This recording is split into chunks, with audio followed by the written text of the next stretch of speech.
I can't read anything here because there's no light up here, so I will make this up as I go. Welcome to this first UFM Community Learning Center Lou Douglas lecture for this year. I'm Linda Tiener. I'm the director at UFM Community Learning Center. UFM, for those of you who might not know, is a campus and community educational resource program that serves a lot of classes on the campus, a lot of specialty programs for the campus and the community. Last year we had over 15,000 people participate in the activities at UFM. Our lecture is named for Lou Douglas, who was a professor of political science for a very long time and was one of the creators of UFM Community Learning Center.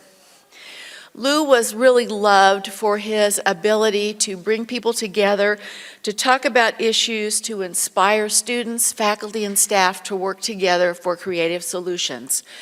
His focus was very much on social justice, community development, and world affairs. And we try to honor that by offering, whenever we can, social justice lectures that Lou would be proud of. Tonight's lecture is also co-sponsored by the Department of Sociology, Anthropology, and Social Work with underwriting from the College of Arts and Science Diversity Funding Committee, and we thank you for that very much. We wouldn't be able to do this without them. The lecture is also eligible for K-State 360 credit, so if you are interested in that, make sure you get signed in and get the credit for that. I also wanted to let you know that our next lecture will be Sarah Smarsh. Sarah is a fifth-generation Kansas farm girl, as she says, who will be talking about growing up in farm country in one of the richest nations in the world and living in poverty. So I think she's going to have some really interesting things to say. She's become nationally known as a journalist, and so I invite you back to that. I'm hoping we will have a full house for that one. We have heard many good things about co-sponsorships for her coming. So now I'd like to introduce Matt Sanderson.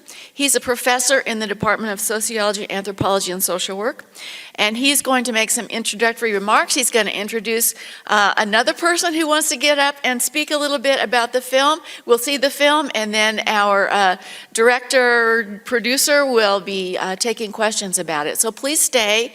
Get some questions. We'll stay here for as long as you want to talk about what came of the film, what it has to say, what you gleaned from it, questions that you might have about immigration as well. So with that, I'd invite Matt Sanderson to the stage.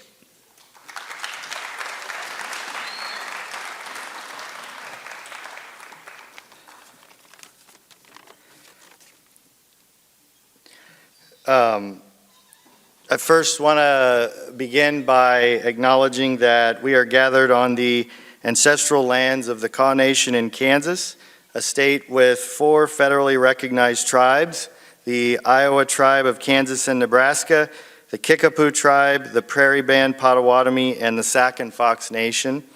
It's important that we remember because they remember. Some context for the film. Well, let me introduce Steve Lerner first, and he has a very distinguished biography, but he told me to read the short one, so he's being very humble. It's a Kansas State principal, isn't it? No, okay. Steve Lerner is a psychologist, a filmmaker, and a musician who lives in Lawrence. We'll overlook that, it's just for tonight.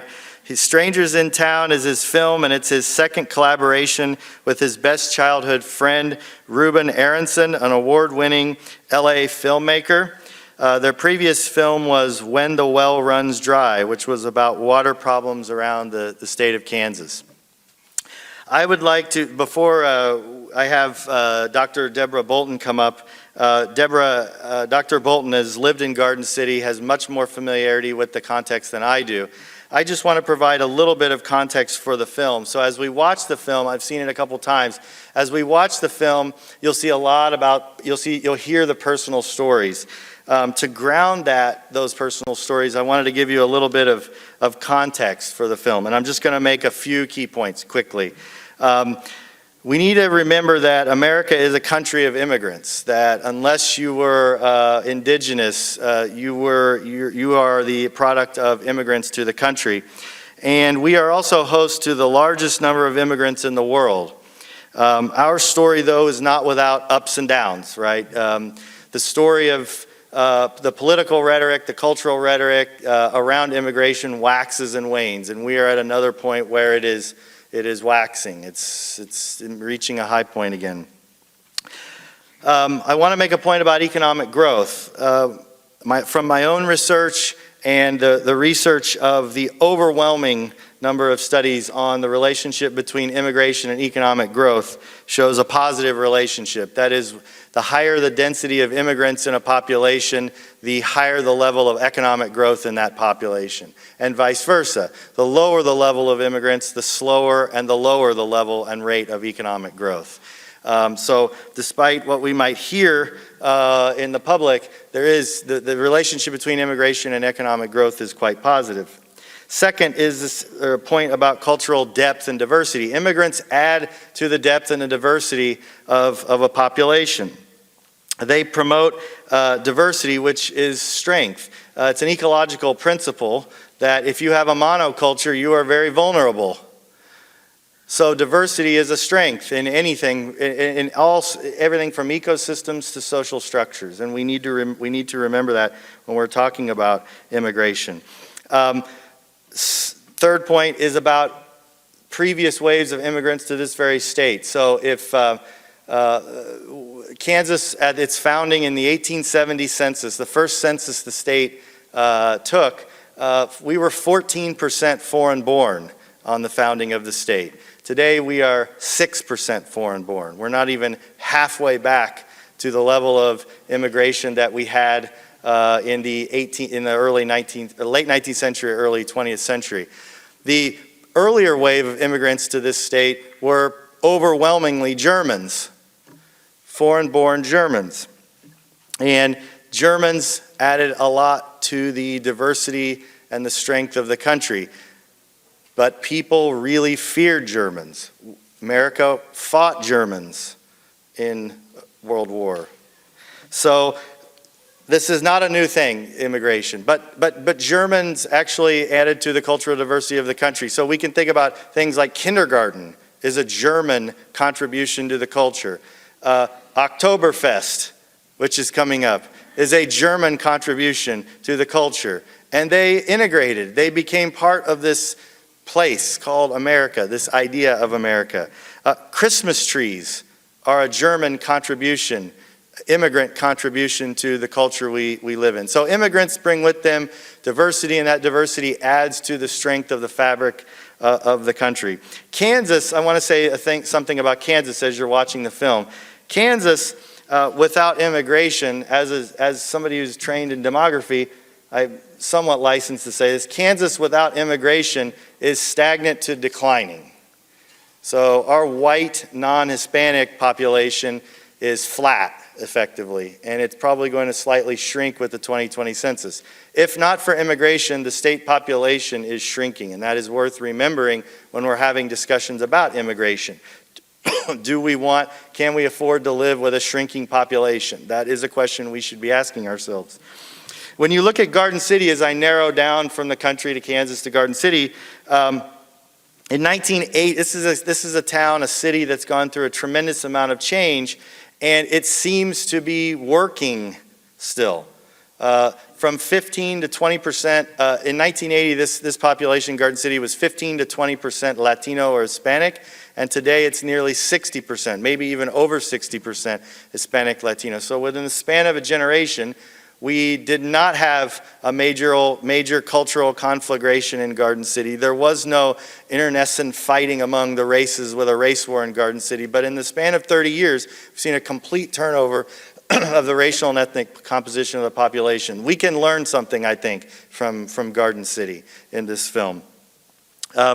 Okay, and the last thing I want to say is that having spent a lot of time with immigrants working on various research projects as part of my research agenda, I am continually struck by how re-energized I come away from those interviews. Because when I talk to immigrants, I hear the American dream and I see it. It's very real. It's not always so real for fourth and fifth and sixth generation Americans, quite frankly, who have made it and are comfortable. it is alive. The American dream is alive and well in the stories of our immigrants. So with that, I will turn it over to Dr. Deborah Bolton, who wants to say a few things to tell us about Garden City, and then we'll get on with the film. Deborah?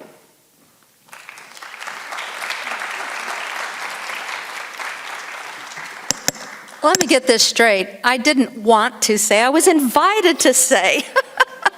Yes, I did live in Garden City for about 29 years and spent the last 18 years doing multilingual research in the varying populations that came. So I'm going to back you up just a little bit to talk about Garden City, and I'm going to compare it to the other two minority-majority densely settled rural counties in southwest Kansas. But that is to say, Garden City has always had a history of being welcoming to immigrants. We can go back to the 1920s with the sugar beets and the railroads, when Mexicans and Germans were working side by side, learning each other's languages. And then, of course, as Dr. Sanderson says, in the 70s, things kind of leveled out. We looked more like a homogenous country. But then the fall of Saigon in the late 70s, early 80s, we started seeing the Southeast Asians coming to Finney County for jobs in the beef packing industry. And then at one time grew to 14% for those Southeast Asians. It's now about 3%. In the 90s, with the warring in Africa, we started seeing more people coming from the different areas of Africa, but mainly Ethiopia, Somalia, and Eritrea, and just different places there, some South Africans, but all different, mostly around from the Horn. And so that's who we saw in this 90s. And then in the 2000s, we started seeing, with the crisis in Myanmar, the Burmese people coming. So my research focused on health, well-being, and social connectedness. And just lately, I've been focusing on the diaspora of African women and their networks of support. But what we bring away is they bring resilience. We can learn a lot about resilience. We can learn a lot about survival from the different populations that come there, because they truly do have these networks of support, social capital. We had a 2007 social capital study there that was quite flawed, because you had to have a landline and you had to speak English in order to be part of that. And so they came away with this idea that there were no social connections in Garden City, which I beg to differ, and I wrote my dissertation to fight that.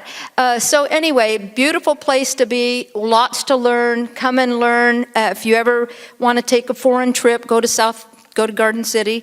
But we do compare ourselves a little bit with the other two, what Don Stahl called the beef triangle, so that would be Ford County and Seward County. We just haven't seen that sort of welcoming spirit a lot of times in those other two counties. So I think what the film crew saw is a really welcoming place, as have many other social scientists that have come, including Dr. Sanderson.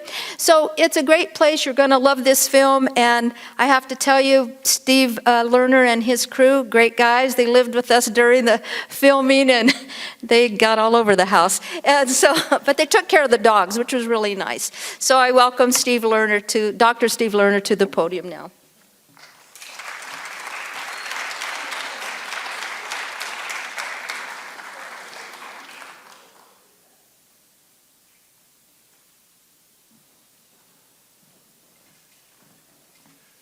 Well, it's great to be here from Lawrence, Kansas, here in Manhattan, to see all of you. And this film, which we're just getting to in just a minute, it's 33 minutes long. It took a long time to finish it. We actually finished the last edit in my studio on January 23rd of this year, even though we premiered the first version in Garden City at the high school in October last year. So, and this, I should mention, is the 24th screening of the film, and it's also available for free on the internet. So if you have a friend, after you see it, if you like it, and you have any friends who want to see it, you can just go to strangersintownthefilm.com and tell people to do that and see it. Some 15,000 people have watched it online, not counting the 24 screenings. So it's taken on a life partly because of what's going on in the country right now about the issue of immigration. But let's just watch the film, then we'll see how you react to it, get thoughts from Matt, from Deborah, from all of you, and here we go. I think we got to do something with the volume here.